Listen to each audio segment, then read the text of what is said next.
Janine Gutierrez found the true love. Nakita na nga talaga ni Janine Gutierrez ang lalaking babagay sa personalidad niya. Noon, akala ng lahat si Raver Cruz na talagang magiging asawa ni Janine Gutierrez. Handa na kasi ang aktor noon na mag-asawa na at pakasalan si Janine. Pero nung time na yun, wala pa talagang balak si Janine na mag-asawa. Marami pa siyang pangarap sa showbiz at marami pa talaga siyang gustong gawin.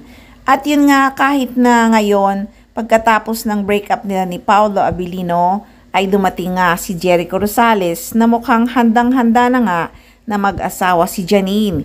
Hindi man nila inamin sa social media pero alam ng mga fans na pinaghahandaan na ng dalawa ang pagiging mag-asawa. Lalo na ngang uminit ang hinala ng mga fans sa issue nung naghahanap na ng bahay si Jericho para sa future house nila ni Janine.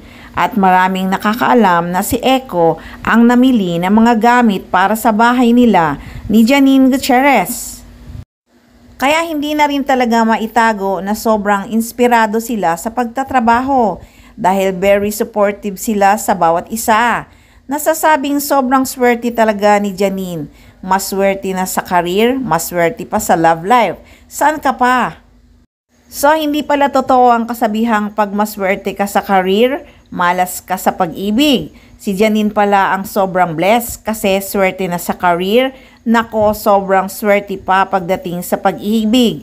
Ikaw na talaga, Janine. Kaya talagang natagpuan na ni Janine ang lalaking babagay sa kanyang personalidad. Siyempre, wala nang iba. Jericho Rosales. Sa ngayon guys, sobrang busy talaga ang Econin, lalo na nga si Echo. Grabe ang project na ginawa niya. Bukod sa endorsement ay 2 pelikulang magkasunod ang ginawa niya. Yung Quezon na todo ang promote nila sa iba't ibang lugar kasi malapit na ang showing. Sa October 15 na nga.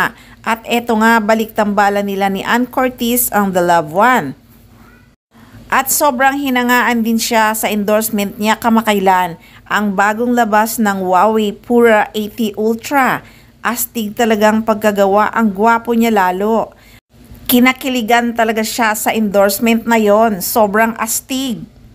At si Janine naman guys, medyo relax, may mga events lang siyang pinupuntahan.